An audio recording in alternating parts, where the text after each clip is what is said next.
And good morning. Thank you for being here. I'm Pharmacist Ben, and you're listening to The Bright Side. 844-236-6010 is our number. If you have comments, success stories, questions, love to hear how you're dealing with coronavirus, what you think of coronavirus. If you have anything you want to talk about in the world of health and nutrition, especially if you're dealing with a health challenge, 844-236-6010 is our number, and we love hearing from you. If you want to purchase longevity products, go to brightsideben.com, pharmacistben.com, or criticalhealthnews.com, or even better, if you want to sign up to join the Brightside Ben team and start a nutritional business, be part of the billion-dollar nutrition business, part of the trillion-dollar healthcare business, help people with their health, help yourself with your health, because you can get your own products at the wholesale price when you sign up to join the Brightside Ben team. What are you waiting for? This is the time to get in, not on the ground floor. You already missed the ground floor. But you can get in on the first floor of the longevity business, which is blowing up. Checks have been huge the last 2 months, and I anticipate that will continue. If you're interested in having a side hustle, or if you're interested in a full-time gig, it doesn't matter. The longevity business opportunity is perfect for you. 866-735-2470 if you want more info, or click on the Join the Team link at brightsideben.com, pharmacistben.com, or criticalhealthnews.com. And then don't forget to take a look at our Truth Skin Health products at truthtreatments.com, truthtreatments.com. We have a guest coming up at the bottom of the hour, Oleg Konovalov. Oleg Konovalov is a author and a business educator and a consultant, and he's going to talk about leaderology. That's actually the title of his latest book, Leaderology. I'm very fascinated with the concept of leadership. You don't have to have a big team. You can just have a family and be a leader. You could just have friends and be a leader. And if you're listening to this program right now, or if you're listening to the YouTube or the podcast or the replay of it, now or in the future, you are pre-qualified to be a leader, to be a thought shaper, to be an opinion shaper. Because the ideas we talk about here are radical. Especially, they're not radical in common sense, and they're not even radical historically. They're just radical in this crazy, dumbed-down, domesticated, non-critical thinking world that we live in, especially in terms of health. Our misunderstandings about health are so epic. They are so biblical. They are so huge. It's almost impossible to describe the vastness of our collective lunacy and misunderstanding and flat-out stupidity when it comes to understanding health and how our bodies work. Yesterday there was a protest in Denver. You may have seen it, or you may have seen it on the news or heard about it. And there are protests going on all over the country now about people. People are just kind of tired of being stuck in the house. And I think they're tired of being stuck in the house. First of all, they're sick of it. Second of all, they resent it. And third of all, nobody really sees anybody who's sick. I've asked all my friends. I don't know anybody who's sick. I asked my friends, do you know anybody who's sick? Nobody knows anybody who's sick. So you got these people who are now ticked off. They're lost. The sickness is questionable, but what's not questionable is people losing their jobs and people not being able to pay their bills, their mortgage, their rent, etc. That's not questionable. That's real. And I see these things on Facebook. What's happening here is this great divide between people who aren't buying the party line and people who are buying the party line. You get this great divide going on, and unfortunately, the people who are screaming and yelling on either side are creating the problem. If you're screaming and yelling about vaccines and Bill Gates and Hillary Clinton and they're out to get Trump and all this other stuff, if you're screaming and yelling and angry, you're just on the other side of mass hysteria. And by the way, mass hysteria is a real thing. It's from the New England Journal of Medicine. Mass hysteria, throughout history, there's been episodes of mass hysteria. There's actually a list of mass hysteria, mass hysteria events throughout history. On Wikipedia, just go look up list of mass hysteria cases. It's a sociological and a psychological phenomenon, mass hysteria. Mass hysteria is technically when you develop symptoms based on things that are out in the zeitgeist. The zeitgeist is a German term for spirit of the times. Zeitgeist, ghost. Geist means ghost, zeit means spirit. So the spirit of the times, zeit means time. The spirit of the times. Anyway, zeitgeist. And in the zeitgeist, people believe things. And mass hysteria when mass hysteria occurs, you can have physiologic symptoms. They call them psychogenic symptoms. You can actually have physiologic symptoms. There was a laughter epidemic. I'm reading off Wikipedia now. In 1962, there's something called the Tanganyika The Tanganyika laughter epidemic, January 30th, 1962. I mean, all kinds of crazy things can happen. It was an outbreak of, it was considered a mass hysteria. It was considered a version of mass hysteria. It began in a mission-run boarding school for girls in Tanzania. I mean, this is the kind of crazy things that can happen when human beings, who are social creatures like termites and monkeys, we are social creatures, we connect, we feel each other, we become one with each other in terms of our belief systems, and it happens at a physiologic, not just a psychological, even though it's talked about in psychology, it happens at a physiologic level. In the New England Journal of Medicine, they're actually, this physician actually wrote an article on it, and he described the 7 characteristics, or 8 characteristics of mass hysterias. Number 1, absence of laboratory results and physical findings that confirm a cause, a physical cause. Number 2, symptoms occurring more in women than men. That's interesting. Number 3, apparent transmission of illness by sight, sound, or both. That is, you can transmit the illness just by looking or by hearing something. The presence of hyperventilation or fainting. This is all in the New England Journal of Medicine, people. Mass hysteria is a real thing in terms of physical phenomena, but it can also happen mentally. Mind virus. Viruses can be mental as well as physical. And this is what I've been saying since this whole thing started, is we're dealing with a mind virus, first and foremost. A mental belief system that is not being questioned and just being passed on. And now in the days of social media, it gets amplified to the point where nobody knows what to believe, because all sides are using social media to amplify these viral memes, these pieces of information that are spreading virally. How do you inoculate yourself against viral memes? Well, you got to. First of all, this is how you do it. It's called critical thinking. You want to be a critical thinker at all times. The problem is we get dumbed down and we don't think we're as smart as authorities. So we listen to authorities. We're not encouraged to be smart consumers of information. We're encouraged to react, not respond. And the people who are encouraging us to react know every little neurological pathway in our brain to hit so that an instantaneous reaction occurs that bypasses critical thinking. But we can override that.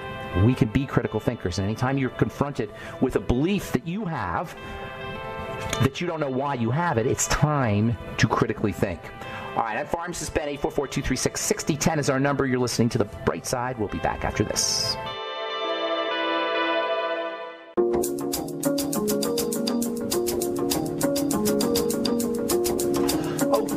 Back on The Bright Side. Pharmacist Ben here. 844-236-6010 is our number. We'll get your calls this segment. We have Oleg Konovalov. Oleg Konovalov, and the website is olegkonovalov.com. Konovalov.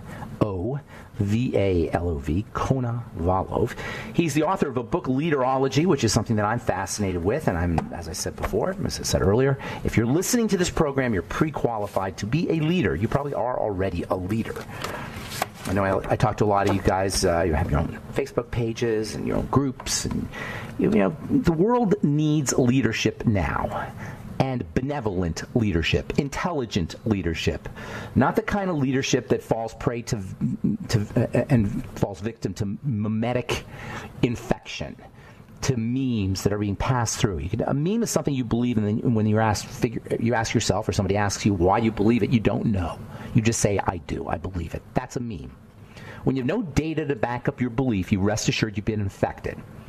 Or if you have not looked at all the data, if you have skewed data, if you have only one type of data. Do you know this whole pandemic that we're dealing with now is largely based on statistical modeling from one particular source, the Imperial College of London?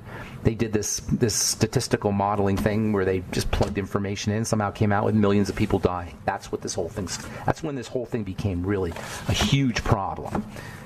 We don't examine all the data. You've got to examine everything, even data that contradicts what you have to say, and you've got to weigh it. It's a science. It's an art form and a science to draw conclusions, to draw healthy conclusions, to draw accurate conclusions. It's a science as well as an art, because there's stuff that you have to use your spidey sense with. You have to use your intuition with, and you have to know when something's your intuition or it's just something that you believe because everybody else told you. Mass hysteria. You're following along with the crowd. Do you know there was a mass hysteria event where nuns started to, this was in France in the Middle Ages, nuns started meowing. One of the nuns started meowing like a cat, and soon after all the other nuns followed, and all the nuns collectively meowed at a specific time, which drove everybody in the town crazy. Later, the army warned them and threatened to beat them with rods if they didn't stop meowing. It's a classic example of mass hysteria. These are things the mind is capable of doing. These are things that we are capable of synthesizing and fabricating cloth.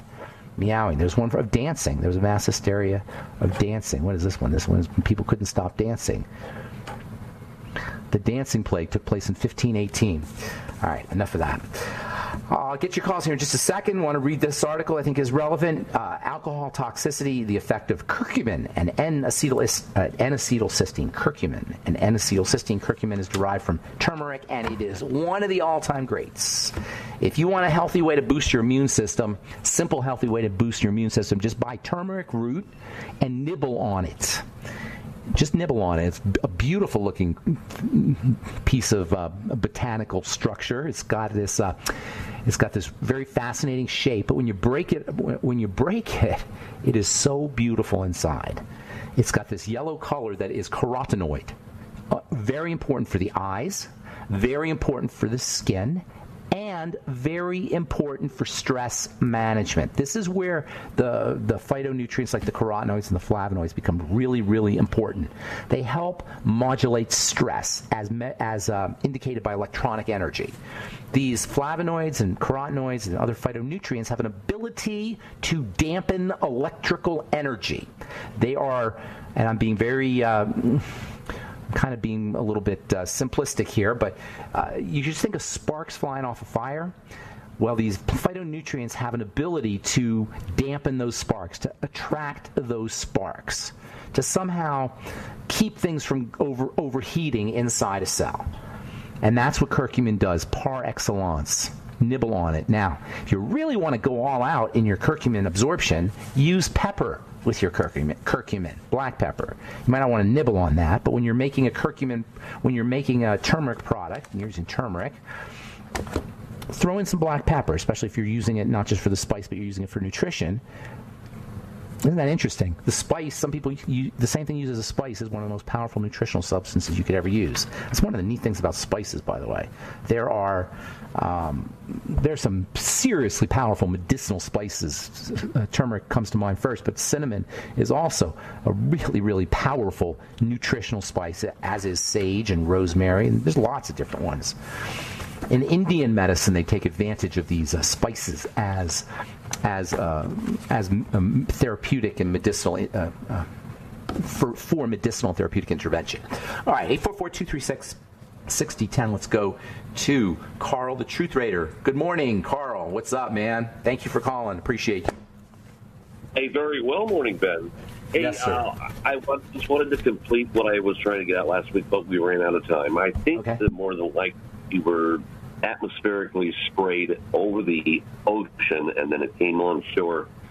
Probably atmospherically sprayed, like from a plane, you're saying? Yes, from about September, October. We probably did it for several months before somebody. Well, I like the story. It sounds like a good story, but you guys show me some proof of that. I want to get one more call in, Carl. You want to add something in there? Yeah, TruthTreatmentSystems.com. Ben, is that in there? Truth Treatment Systems. It's Truth Treatments. Thank you, Carl. I appreciate that. It's TruthTreatments.com. Yep.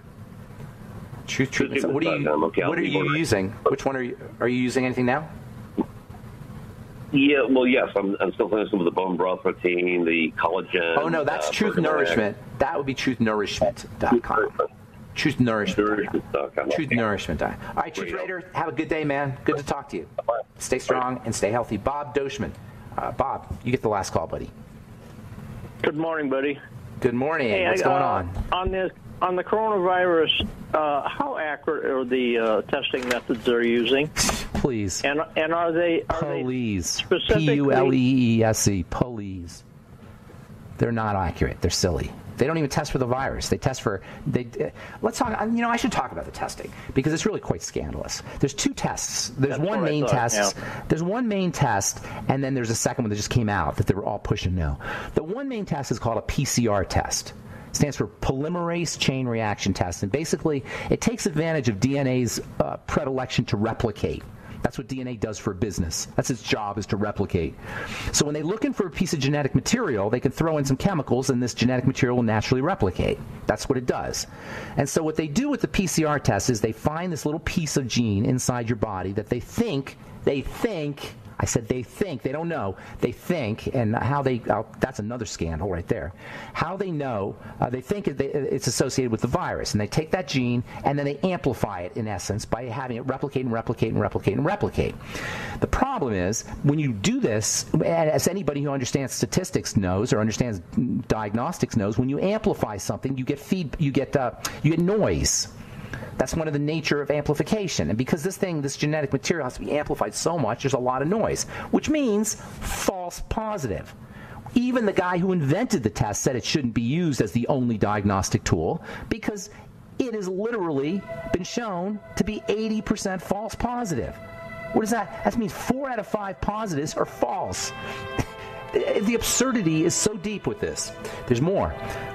We'll talk about this antibody test, too. We'll do that tomorrow. I hope I remember to do that tomorrow. Bob, call me tomorrow if I don't do it, because that is an important subject, this whole test thing. All right, we got Oleg Konovalov coming up in the next segment. You're listening to The Bright Side. We'll be back after this.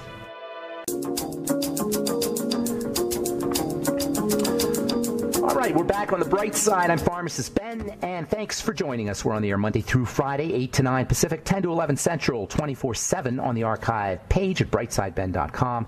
You can purchase longevity products at brightsideben.com, pharmacistben.com, and criticalhealthnews.com, and Truth Skin Health products at truthtreatments.com, and our Truth Nutritional Supplements at truthnnourishment.com. All right, I am excited to have our guest on, Oleg, I hope I say this right, Konovalov. I think that's how Mr. Oleg says his last name. He's a thought leader and an author. He's got a book, Leaderology, and I've been saying for a long time that this is a time, right now, in this particular time period in history that we're in, is a perfect time to, number one, understand leadership, and number two, leverage leadership. So, Oleg, your stuff is very timely, and I'm very excited to have you on. Did I say your last name correctly? Konovalov. Perfectly correct. It's almost like me pronouncing it. How do you pronounce it? Konovalov. I did it just right. Okay, good. So I have this philosophy, and it's not my philosophy, but I buy into this philosophy, that crisis equals opportunity, and the bigger the crisis, the bigger the opportunity. And so when I think of that, it really leads me right into thinking about leadership. And I've been fascinated with this idea of leadership pretty much my whole adult life. So tell us about what it means to be a leader in a time of crisis, and how you can leverage the ideas of leadership in this particular time period. I would start from a strange angle. Why people need leaders? Okay, we commonly assume, to lead us somewhere. Cool, great. But it is critical at such moment, at this tough moment, to understand people need leaders' qualities to complement own qualities and competences. This is why leaders exist. They're better at something, and they're sharing it with people, helping them to become better and stronger. Otherwise, I don't need boss who telling me what to do without any gain for me. Got it. I need a leader from whom I learn how to become better. So there's a difference, but there's a difference between tough times, and we're talking about opportunity. Excellent. I need leaders' positivity and confidence to complement my confidence and positivity. For instance, how it sounds. Hello? Yes. So here, let me ask you a couple questions here. I thought you were continuing. I'm sorry about that. So a couple things. First of all, when you say to compliment, do you mean to compliment or do you mean to amplify?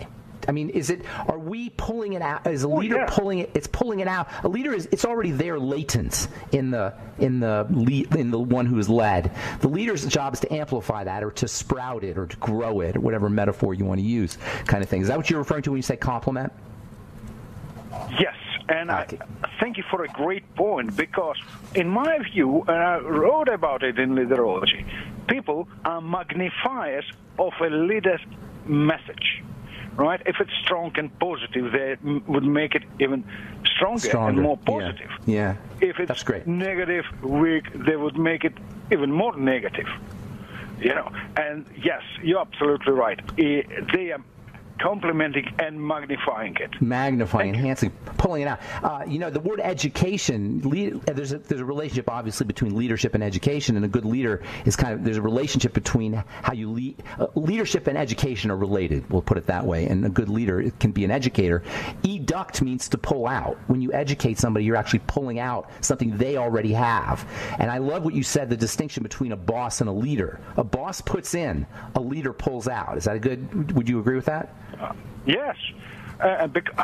Okay, being an educator myself, I need to learn as much as I can and help others as much as I can. So I'm learning to become better and help others to become better, right? Because people relying, experience is not enough. You must have knowledge. And when you're educating, you're sharing that knowledge, and you're also triggering interest in people to learn more, to become better. And this is an important nature of education. You not just, and also, you must be able, when you're educating people, you must trigger not just a certain pragmatic or rational part of our brain, but you must trigger the emotional. People emotions and cravings through sharing of your passion. Okay, so let's talk. How knowledge is important. That's a great word you just said. That's one of my favorite words, actually, I have to say. Passion. Okay? So there's something about passion that really makes people listen or makes people want to engage, correct? But what is it about passion, and how would you define that? Is it just an indefinable something, or is there a literal way a scientist can pin it down what it is and even measure it? I would not be the best authority to tell you how to measure passion, but I know one thing, and it's from my experience, from experience of my colleagues, it's a fire that burns inside you and warms people. And it's critical, because passion attracts hearts. Noise does not. Whatever noise you splashing out and shouting about something, it just catches people's attention for a certain moment, for seconds, for minutes. To open people's hearts, you need passion, because your smile, your enthusiasm, that fire that burns inside you, it attracts people. It attracts people's hearts and minds. And as I say, what I'm saying, passion is a serious business itself, because you build influence, you build not just following, blind following. We're not talking about Instagram or Twitter. We're talking about people really supporting you because you are sharing your passion, which bursts out of you. You know what I think? Can you imagine someone who is approaching you and saying, "Oh, I have a brave idea," and saying it's very dull-faced? No, you need to see that passion a block away from you. So that's what strikes me when you say that, is that there's a certain genuineness to passion. It's authentic. You can't fake passion. Like you can't pretend you're passionate about something, because just by being passionate, even if you're pretending, just by being passionate, you're going to be passionate. There's no way to fake it, correct? And I think that's what people see when they see passion. It's the most authentic way you can be. Exactly. And you see the difference, for instance, you're walking through a shopping mall or whatever the company, through a lobby of a company, and you see a big sign, we are passionate about something, but you see people with dull faces or sad faces, you wouldn't believe in that passion because you are trying to articulate something that you don't have. Passion speaks for itself. Yeah, it speaks for itself. That's exactly right. It is itself. I love the word passion because you know where it's etymologically derived from in terms of words. It's derived from passive, which people are always freaked out about. They can't see how that is. There's a relationship between being passive and being passionate in the sense that when you're passionate, you're really pulled by something. Something's pulling you. It's out of your control. You know what I'm saying? You know what I learned recently? Not long ago, for sure. Oleg, hang on. Oleg, hold on to that thought. We got a commercial. Hold on to that thought, okay? I definitely want to talk when we come back. Oleg Konovalov, we're talking about leaderology and passion. I want to talk about sales and how that relates to marketing as well. When we come back, you're listening to The Bright Side. We'll return right after this.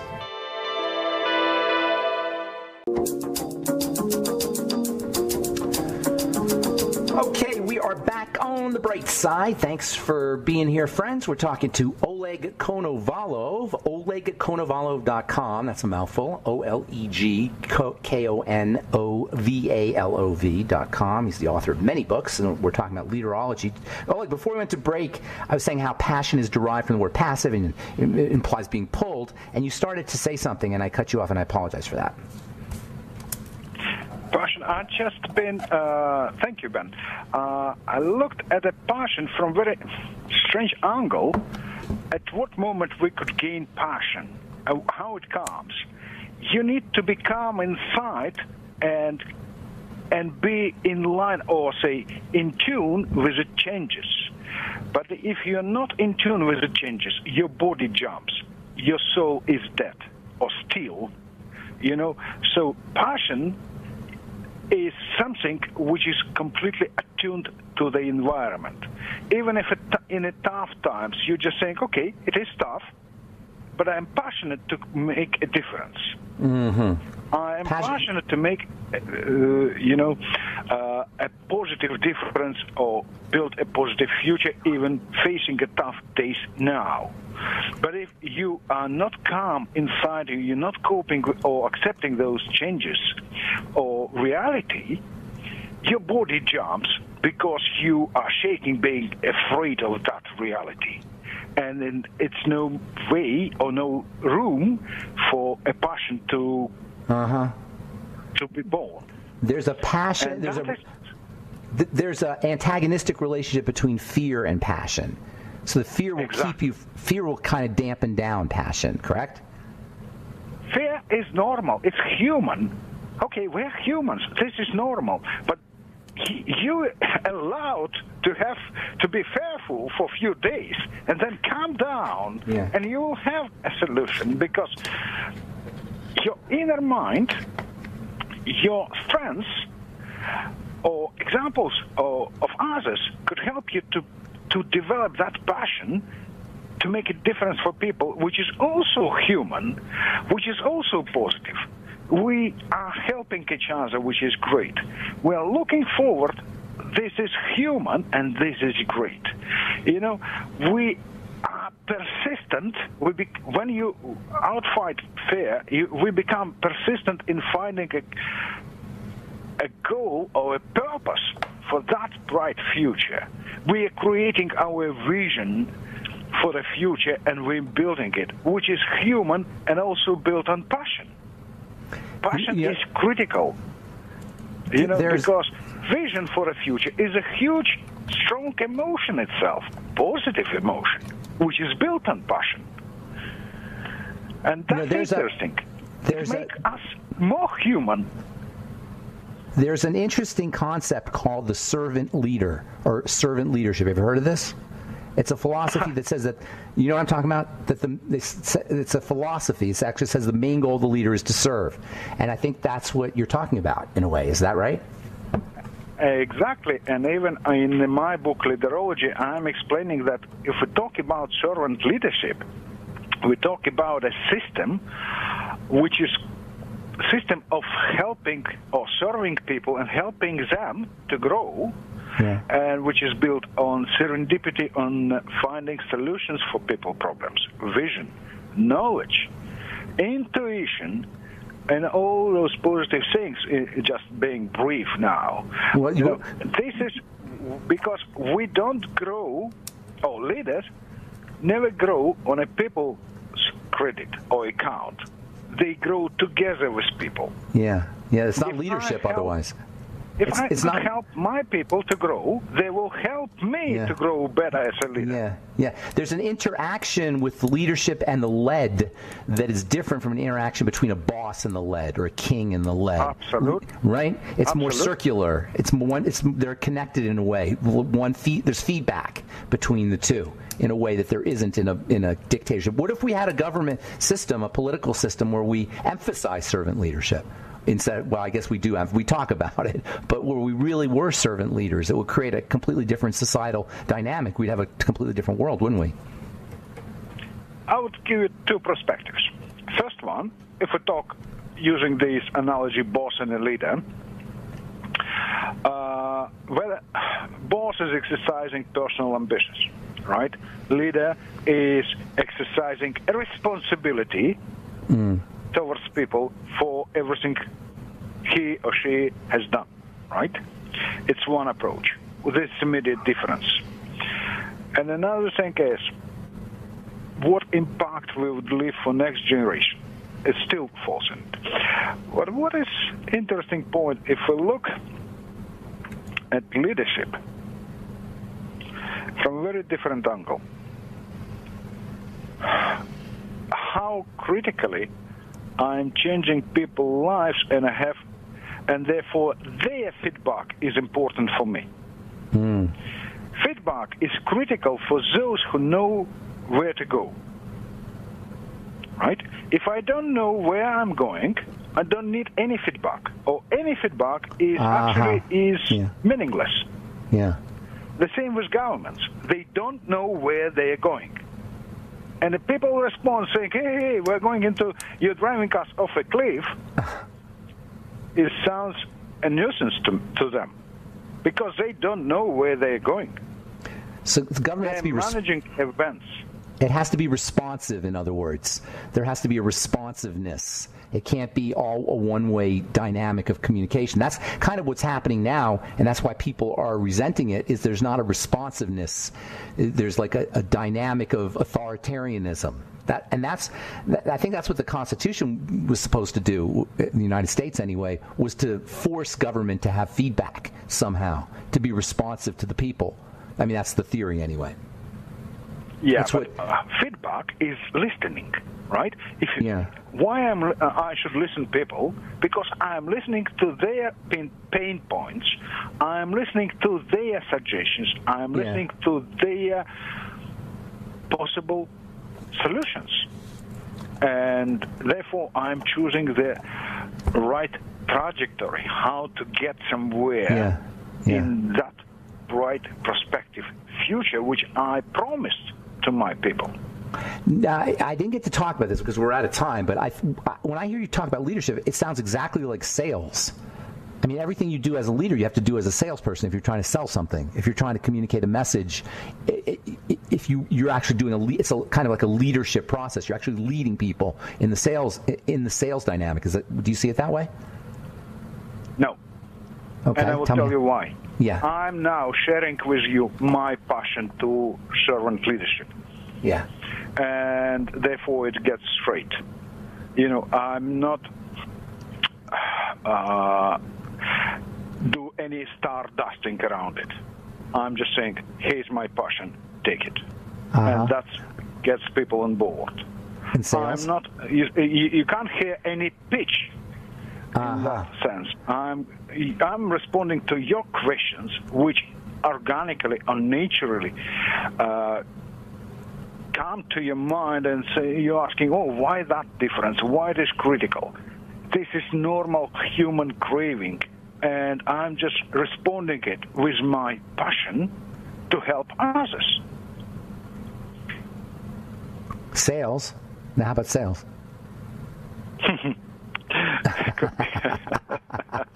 Okay, I can see you have a certain sense. You have a certain idea about sales. Real quick, we only have about a minute, but I definitely want to hear. What do you think about sales? What do you think about it? Sales. If you could we only have a minute. What people really need, you would be good at sales. This is what I believe. But and I also believe that sales must be really honest and fair. Otherwise, it's a promise of a rain, which would come or might not. Therefore, I'm quite careful with that. Probably I'm not the best in the sales. but Oleg, when you have an idea, you're selling it. I know there's kind of like a bad taste around sales because people are trying to sell something other people don't want. But if you spot a need and you can improve their lives, sales and leadership have a lot in common. It seems like to me. I wish we had more time. It's very fascinating. Oleg Konolov, thank you so much for being on the bright side. Appreciate it. He's got a really cool blog. Oleg has a really cool blog too. OlegKonovalov.com. OlegKonovalov. And his book is Leaderology. That's all the time we have for today. Thanks for listening to The Bright Side. I'm Pharmacist Ben. Have a wonderful, beautiful, awesome, spectacular day. We'll talk to y'all later. Bye for now.